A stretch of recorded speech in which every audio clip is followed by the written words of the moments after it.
Hi, today is April 28th, 2006, and it is the birthday of both my mother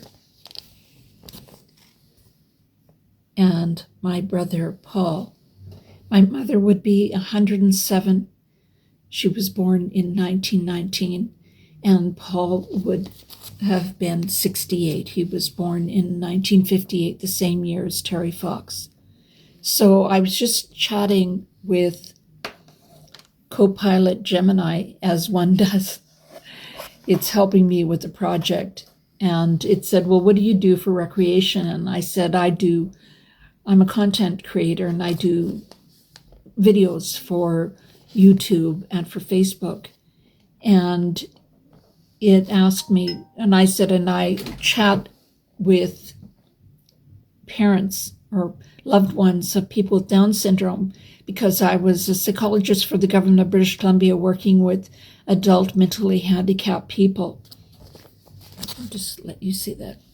And I grew up with my little brother Paul. I'm 2.5 years older than he is. And so Copilot said, well, why don't you do a video about that, about what is the most frequently asked question that you get from people who post on these groups in Facebook? And it's the same. Is it normal to feel depressed or anxious with the diagnosis that my baby's got Down syndrome?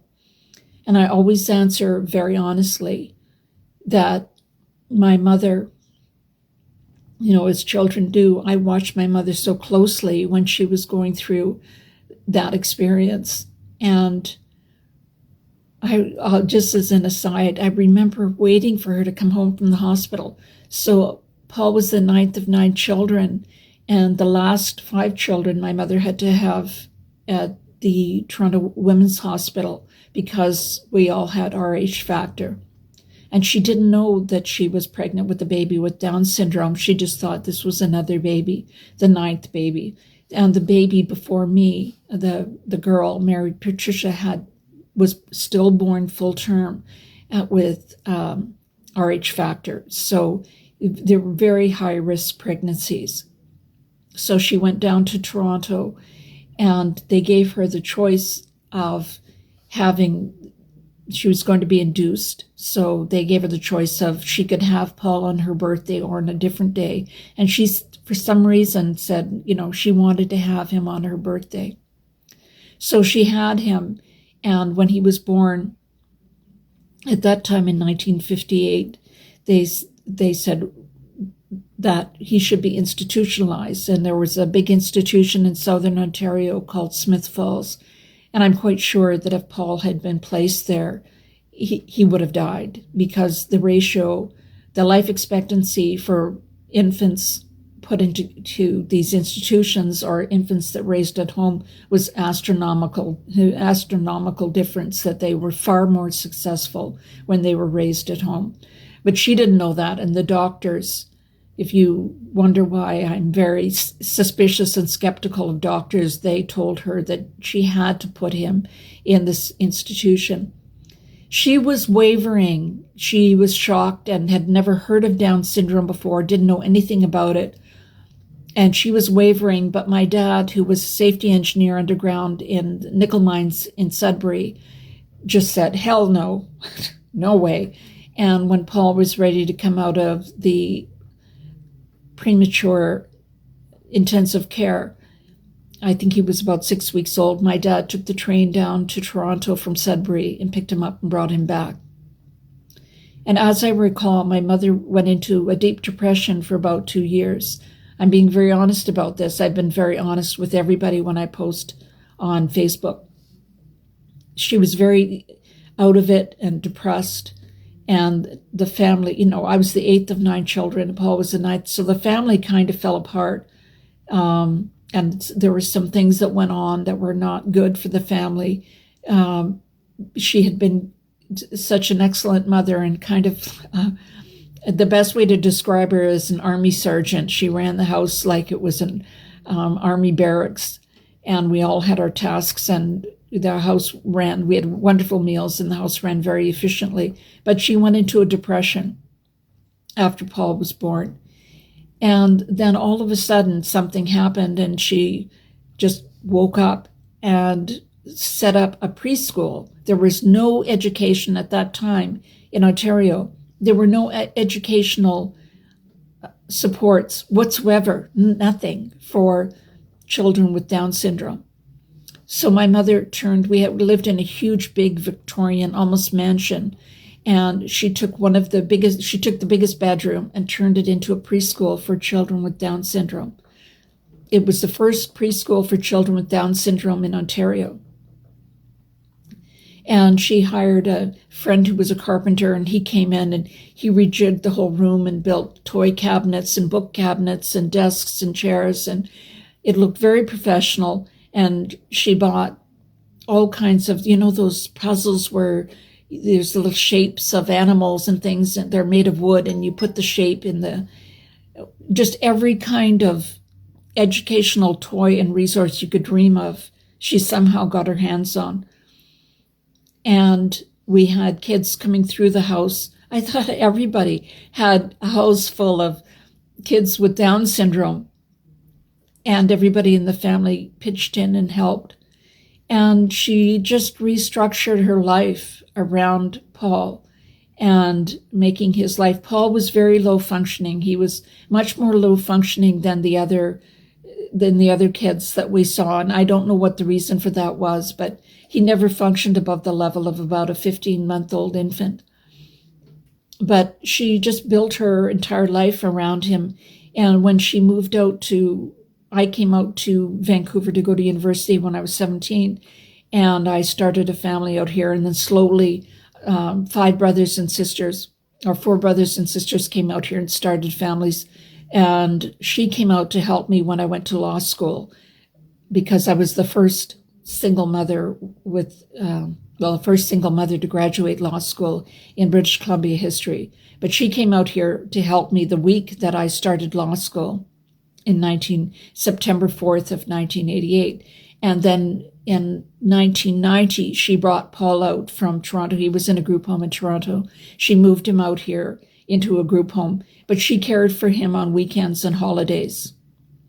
And when she passed away from cancer on June 3rd of 2004, her last words, every one of her children was standing around her bed at the Royal Columbian Hospital in New Westminster. And her very last words were, "I love you, Paul."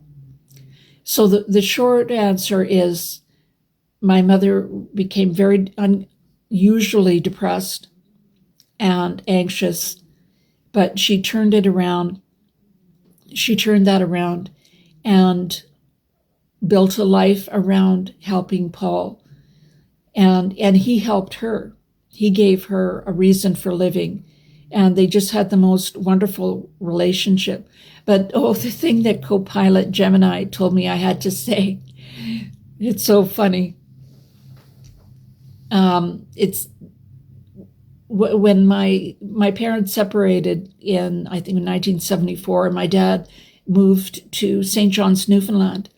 And he always had his front door, he had the same house there until he passed away in 2013. But by the front door, he had a letter. So just before he passed away, American Senator Robert F. Kennedy wrote my mother the most beautiful letter, a commendation for her work setting up this preschool, the first preschool for children with Down syndrome in Ontario. It brings tears to my eyes when I think of that letter. And it was signed in blue ink, very beautiful, hand signed by Senator Robert F. Kennedy. It was a long letter too. And my dad framed it and hung it by the front door, even after they were divorced. It was his most prized possession. And my dad designed the Churchill Falls hydroelectric project, which provides 10% of the hydroelectric power for the eastern half of North America. He designed that. He was a co-designer. He designed the interior roof. He was a world famous professor of engineering and underground structures. That was his expertise.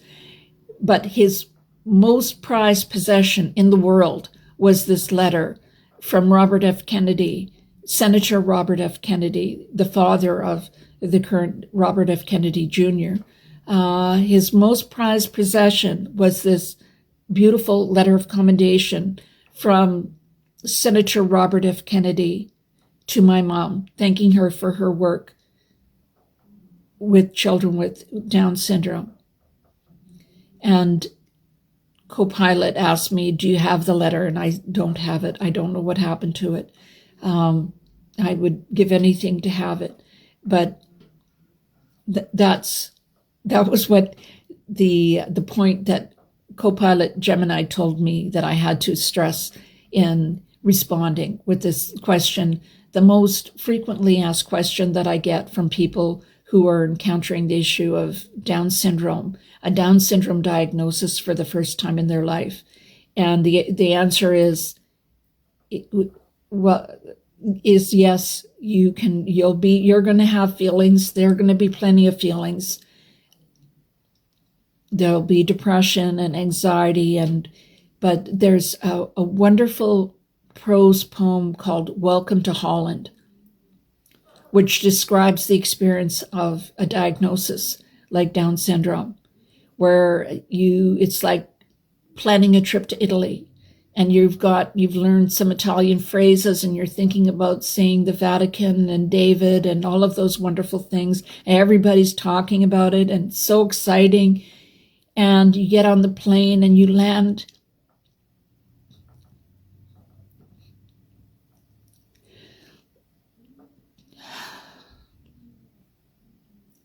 And you look around and it's not Italy. You see art museums with Rembrandts. You see windmills. You see tulips, but it's not Italy. And everybody that you meet talks about how they've been to Italy and what a wonderful time they had. But you're in Holland. And that's what a Down syndrome diagnosis is like. You don't get the same thing that you thought you were going to get, but you get something that if you can appreciate it and savor it, it's every bit as precious and wonderful as having a typical child. My brother was the funniest, kindest, wisest person I've ever met, and I miss him every day, and I miss my mother every day. And happy birthday to you both. Thank you.